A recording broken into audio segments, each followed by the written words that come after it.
A love beyond rules. The gavel came down with a sharp crack that echoed through the courtroom, and everything Maya Chen had built over 15 years came crashing down with it. She stood there in her perfectly tailored charcoal suit, her hands trembling slightly as she gripped the edge of the defense table, watching the woman she had sworn to protect being led away in handcuffs. Sienna Hart turned back one last time before the bailiff guided her through the door, and their eyes met across the crowded courtroom. In that single glance, Maya saw everything they had never said out loud, all the boundaries they had tried so desperately not to cross, and the terrible knowledge that she had failed the one person who had trusted her completely. Maya had always been the best at what she did. At 38, she was a senior partner at one of Chicago's most prestigious law firms, specializing in corporate defense with a winning record that made her the go-to attorney for impossible cases. Her life was measured, controlled, predictable. She woke at 5:30 every morning, ran 6 miles along Lake Michigan, and arrived at her office by 7. She had learned long ago to keep her personal life separate from her professional one, to never let emotion cloud judgment, to maintain the walls that kept her safe and successful. Those walls had served her well.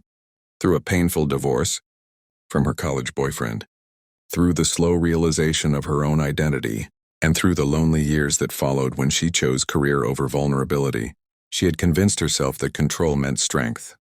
That distance meant protection, that she could build a life worth living without ever really letting anyone in. Everything changed the morning Sienna Hart walked into her office on a rainy Tuesday in October. Maya had been reviewing depositions when her assistant buzzed to announce an unscheduled visitor, and before she could object, the door opened. Sienna was 29, with dark auburn hair that fell in waves, past her shoulders and eyes the color of whiskey in sunlight. She wore jeans and a simple cream sweater, looking completely out of place among the corporate formality of the law firm, and there was something in her expression that was both fierce and frightened. She had been referred by a mutual contact, she explained, her voice steady despite the anxiety. Maya could see in the way she twisted her hands together. She needed help.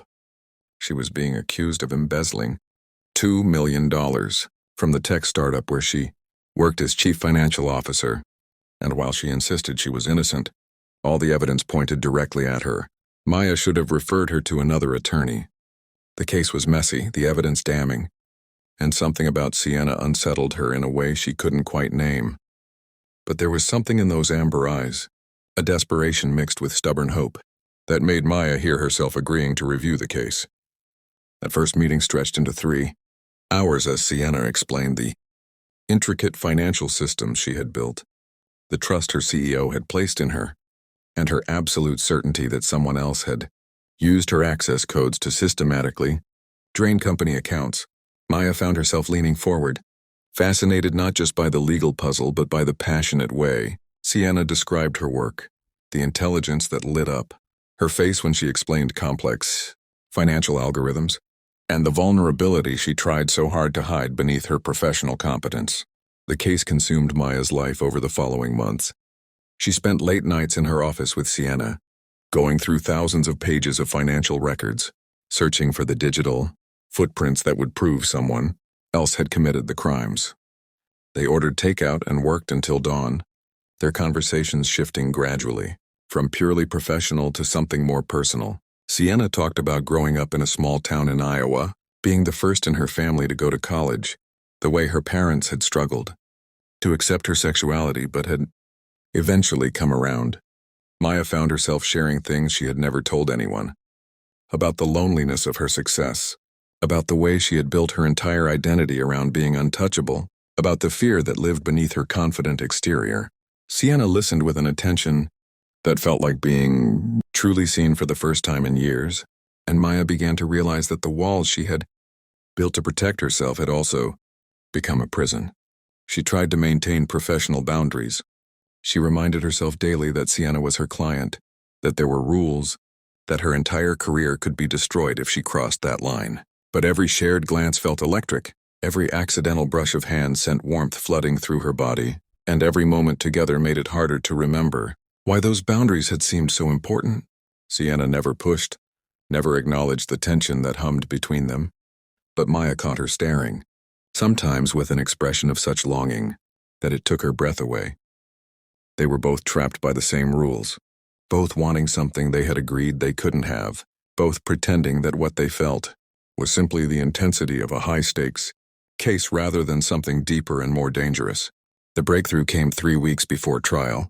Maya was reviewing security footage for the 100th time when she noticed a timestamp discrepancy, a small inconsistency that led to the discovery that the company's security system had been manipulated. Someone with deep technical knowledge had created a sophisticated scheme to frame Sienna while systematically stealing from the company. Following that thread, Maya uncovered evidence pointing to the CEO's brother-in-law, a former hacker who had worked briefly as a consultant. It was brilliant detective work, the kind of legal victory Maya had built her reputation on, and she should have felt triumphant. Instead, she felt a hollow sadness because she knew that when this case ended, when Sienna was vindicated and free to rebuild her life, there would be no reason for their late nights together, no excuse for the intimacy they had created in the liminal space between attorney and client.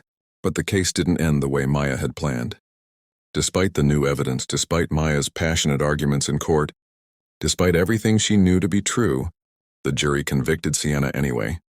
The jurors had been swayed by the prosecution's simpler narrative, by the fact that Sienna had access and opportunity, by their own unconscious biases against a young queer woman in a position of financial power.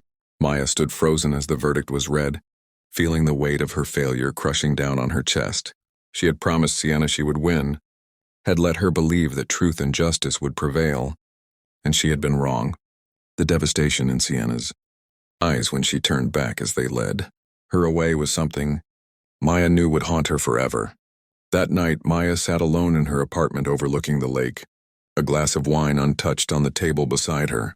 She had spent her entire adult life believing that if she just worked hard enough, if she followed all the rules, if she maintained perfect control, she could protect herself and the people she cared about. But control was an illusion, and all her careful boundaries hadn't protected either of them.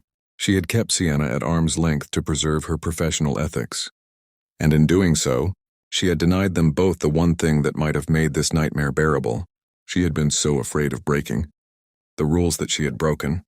Something far more important, she had wasted the precious time they had together pretending she didn't feel what she felt, hiding behind professional distance when what Sienna had needed was someone who believed in her unconditionally, someone who would stand beside her not just as an attorney, but as a partner in every sense of the word.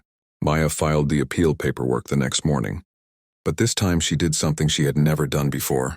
She hired another attorney to take over as lead counsel and offered to work as a consultant instead. It was an unusual arrangement that raised eyebrows at her firm, but it freed her from the ethical constraints that had kept them apart. She drove to the minimum security facility where Sienna was being held, her heart pounding as she went through security, uncertain if Sienna would even want to see her after her failure in court. But when Sienna walked into the visiting room and saw Maya waiting, something shifted in her expression. Maya didn't waste time with apologies or explanations. She simply told the truth, that she had fallen in love with her, that she should have said it months ago, that she was fighting for her freedom, not just as an attorney but as someone who couldn't imagine a future without her in it. Sienna started to cry, tears streaming down her face as she pressed her palm against the glass barrier between them. She had felt it too, she admitted, from almost the beginning. She had fallen for the brilliant lawyer who worked tirelessly on her behalf, who listened to her dreams about the financial literacy program she wanted to create for underprivileged communities, who saw past the accusations to the person she really was. They had both been so careful, so afraid of crossing boundaries that they had denied themselves the comfort they could have given each other. But here, in this awful place with everything stripped away, the truth felt like the only thing that mattered. They talked for the full hour of visiting time, making plans and promises, acknowledging that the road ahead would be difficult, but that they would walk it together. Regardless of what the legal system decided, the appeal took 8 months. Months during which Maya visited Sienna twice a week and poured every ounce of her considerable skill into building an ironclad case. She tracked down additional evidence, found witnesses the defense had missed, and crafted legal arguments that methodically dismantled the prosecution's case. The new lead attorney presented brilliantly in court. But everyone knew the real architect of Sienna's defense was Maya, who sat in the gallery watching with her heart in her throat. When the appeals court overturned the conviction and ordered a new trial, Maya felt something unlock in her chest. The prosecution, faced with the overwhelming evidence Maya had compiled, offered a deal. They would drop all charges if Sienna agreed not to sue for wrongful conviction. It wasn't perfect justice, but it was freedom.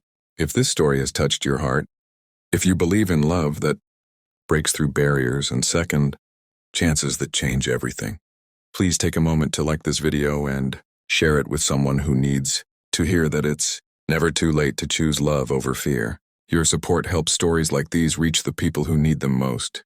Sienna walked out of the courthouse on a bright morning in June.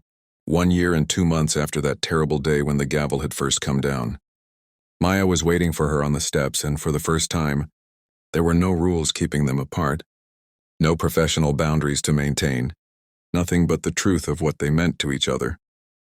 They held each other in the sunshine while cameras flashed around them, but Maya didn't care who saw or what it might mean for her career.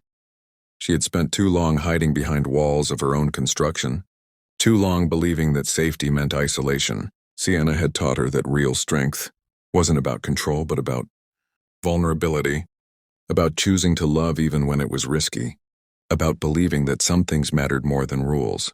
They built a life together in the months that followed, one that looked nothing like the controlled existence Maya had crafted before. Sienna took a position at a nonprofit that provided financial services to underserved communities, work that filled her with purpose, even though it paid a fraction of what she had made before.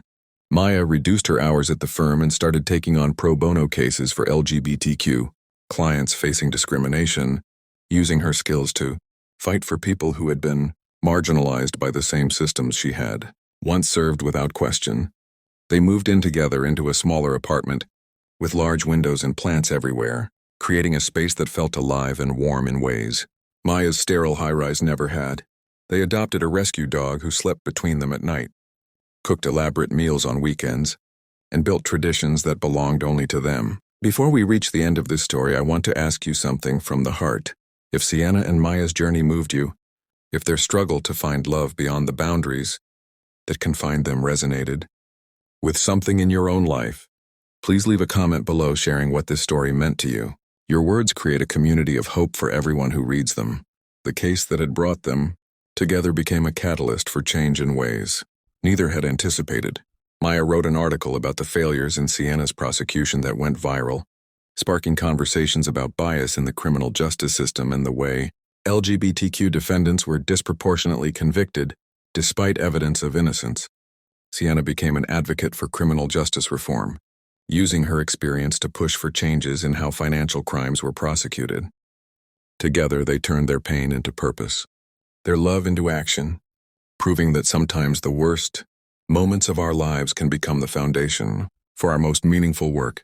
Standing on their balcony 2 years after that first meeting in Maya's office, watching the sunset over the lake, Maya thought about all the rules she had broken to get here, all the careful plans she had abandoned, all the walls she had dismantled. She had thought control would keep her safe, but it was surrender that had saved her. Surrender to love, to vulnerability, to the terrifying possibility that letting someone in might be worth the risk. Sienna wrapped her arms around Maya from behind, resting her chin on her shoulder, and Maya leaned back into the embrace, feeling grateful for every difficult moment that had led them to this peace. They had found something rare and precious, a love that had survived injustice and uncertainty, a partnership built not on the fantasies of who they wished they could be, but on the truth of who they actually were. And that truth, messy and complicated and absolutely real, was more beautiful than anything Maya had ever carefully constructed in her perfectly controlled life. Some rules, she had learned, were meant to be broken, and some loves were worth fighting for no matter what the cost.